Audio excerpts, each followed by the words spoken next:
Well, former Senate powerbroker Nick Xenophon is preparing for a return to federal politics and run as an independent candidate at the next election. The move threatens to derail major parties' plans on snaring a 6th Senate spot in South Australia. So joining me live now is former South Australian Senator Nick Xenophon. You've never been afraid of the media. That's one thing we could say. You've probably been less prolific in recent times, but you're making a return. Why? Have you missed us?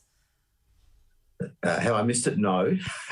This is all about the humble Ugbo. I've been infuriated that the federal government won't come on board for bringing the iconic UGG name back to Australia. And to give you a 30-second snapshot, when I was in the Senate, I helped Eddie Oiga, his small Australian business, Australian Leather, got sued by a US multinational, Deckers, a $10 billion company, for selling 13 pairs of UGG boots, 4 pairs that were bought by agents of Deckers into the US through his australianleather.com.au website. He got sued, he got taken to court because Deckers say we own the UGG name around the world except for Australia and New Zealand because we bought it in the mid-1990s.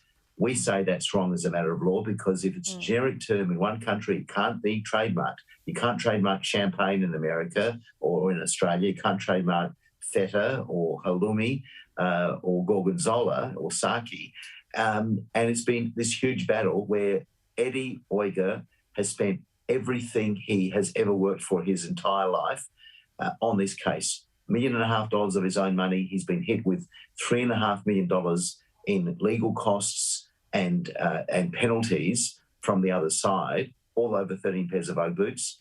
The Australian government, the Cavalier Cash Tour Credit, came on board a couple of months ago to fund the case, the US Supreme Court case, because this is going all the way to the US Supreme Court. But Cavalier Cash won't do the one thing, the Morrison government won't do the one thing that could make all the difference, and that is to file a very relatively inexpensive friend of the court brief to say, we, the government of Australia, support this because it would bring back a generic Australian term back to Australia. It would mean that thousands of jobs would be created in Australia because finally UGG boot makers here could export their UGG boots to the rest of the world, which they can't do now. So this is your sole reason for wanting to get back into politics, back into the Senate. I mean, so you're running as an independent, is that right? And you're not trying to bring a party with you. You burned by trying to do that last time?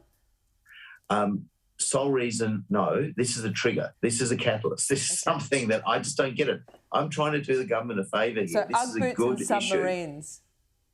Issue. It's quite a combination. It's a lot more than that. I haven't made a formal commitment. What I can say is that if the government doesn't do the right thing by UGG boot makers in the country, and the symbolic nature of this is emblematic of what we are as a country, doesn't the Australian government have enough pride in an iconic Australian creation and in the jobs it will create to come on board? They've already put in $200,000, very welcome, not for me, but for the US lawyers. And we've got, by the way, Seth Waxman, a former Solicitor General for the United States, is doing the case for us. He was Solicitor General for Bill Clinton, one of Washington's most respected and best appeal lawyers. So we're not taking this lightly. But the Australian government, for some reason, won't do the one thing that could make all the difference for us to be heard by the US Supreme Court, because the Supreme Court only hears 1 in 125 cases. So in answer to your question, this is a trigger. If I do it, I mean, I'll guarantee you this, if the government doesn't come on board, I will definitely run. And if I do it again, it'll be as an independent. Okay, so it's a threat at the moment. Look, there might have been a bit of tea spilled around the place with you saying you're trying to help the Australian government here, because history shows there have been a bit of a thorn in their side. Now, tell me, do you still work for Huawei? No, that was that finished quite a few months ago. But look, I didn't have a problem doing work for Huawei because I'll say it now, even though I don't have any contractual or other relationship with them. Huawei, I think, is one of the most unfairly maligned companies in Australian corporate history. This is a company where, if you put it in perspective, their founder said a year or so ago, Ren, who said, if the Chinese government tries to tell me what to do and to try and break the laws of the countries that we operate in, I'd rather shut the company down. Now, coming from a Chinese businessman, that's pretty gutsy. And let me make it clear, I think China needs to be more like Taiwan is today, a liberal democracy, and the way Hong Kong used to be with a free press, than the other way around. So let me make that very clear. Well, for sure. But you worked for a company that most Western intelligence agencies see as an arm of the Chinese government, despite what you've just said, and deem it a security risk. So what do you tell people if you're going back into the parliament? How will your work with Huawei influence your work as a future politician? Oh, not at all, because I make this point clear.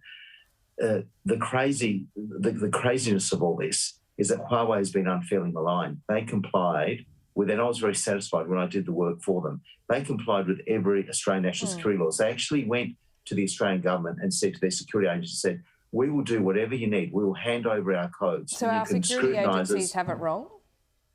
Well, I think the security agency, has been a highly political decision. And this is the madness of this hysteria about Huawei. It's this. We now have 5G equipment in this country used by Telstra, because Telstra's rolling out 5G in particular, and Optus and others are following. The 5G equipment is actually made in China by companies in partnership with Ericsson and Nokia, which are state-owned. I mean, where is the public debate about that and about security concerns? If we're that concerned, then don't bring in anything from China in terms of 5G equipment. This is the inconsistency in the debate, whereas Huawei has said, we will do whatever it takes to make sure that we comply. But that's, not doing work for them, but I still think they were unfairly maligned. All right, we'll have that debate another time. Nick Xenophon, see you soon.